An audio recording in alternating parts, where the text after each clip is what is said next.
محترم دوستو، ہماری آج کی ویڈیو کا عنوان ہے کہ اذان کی ابتدا کب اور کیسے ہوئی۔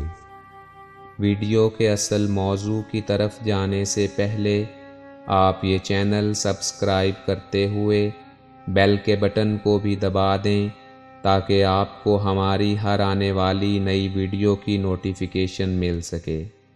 تو آئیے دوستو، اصل موضوع کی جانب بڑھتے ہیں۔ ناظرین کرام، گزشتہ 1400 برس سے دن میں 5 دفعہ بلند آواز میں ہمیں جو الفاظ سننے کو ملتے ہیں انہیں اذان کے نام سے موسوم کیا جاتا ہے۔ ہر دور میں اس آواز نے یکساں کلمات ادا کیے ہیں۔ ان کلمات میں وہ رعب و جلال ہے جو بڑے بڑے بادشاہوں کے دلوں کو اسیر کر لیتا ہے۔ جب مسلمانوں کا قبلہ خانہ کعبہ قرار پایا تو اسلام نے بھی دن دگنی اور رات چگنی ترقی کرنا شروع کر دی۔ مسلمان خانہ کعبہ میں باجماعت نماز ادا کیا کرتے تھے، لیکن اس وقت اذان کا کوئی وجود نہ تھا۔ جیسے جیسے اسلام پھیلتا گیا تو مسلمانوں کو کسی ایسے طریق کی ضرورت محسوس ہوئی جو دور دور پھیلے مسلمانوں کو نماز کے لیے اکٹھا کر سکے۔ اذان کا باقاعدہ حکم نازل ہونے سے پہلے نبی کریم صلی اللہ علیہ وسلم کا ایک منادی کسی اونچی جگہ کھڑے ہو کر الصلاۃ جامعۃ کے الفاظ ادا کرتا، جس کا مطلب ہے کہ نماز جمع کرنے والی ہے۔ یہ آواز سن کر لوگ مسجد میں نماز ادا کرنے کے لیے جمع ہو جاتے، لیکن یہ طریق نامکمل تھا۔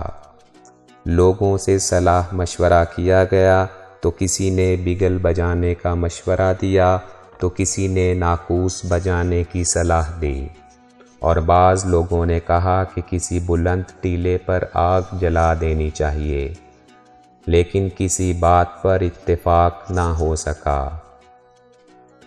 ایک صحابی عبداللہ بن زیاد رضی اللہ عنہ اسی فکر میں گھر پہنچ کر بستر پر لیٹے تو آپ کو نیند آ گئی، اور خواب میں آپ نے یہ دیکھا کہ ایک آدمی نے مسجد کی چھت پر کھڑے ہو کر بلند آواز میں اذان کے الفاظ کہے اور وہ بیٹھ گیا۔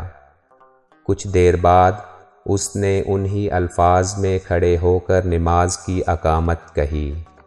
آپ رضی اللہ عنہ بیدار ہوئے تو نبی کریم صلی اللہ علیہ وسلم کے پاس تشریف لے گئے اور تمام واقعہ آپ صلی اللہ علیہ وسلم کو گوش گزار کر دیا۔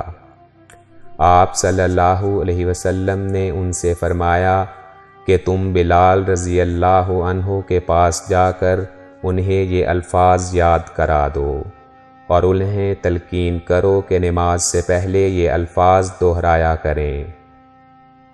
اذان کے یہ الفاظ اللہ تبارک و تعالی نے الہام کے ذریعے حضرت عبداللہ رضی اللہ عنہ کو یاد کروائے۔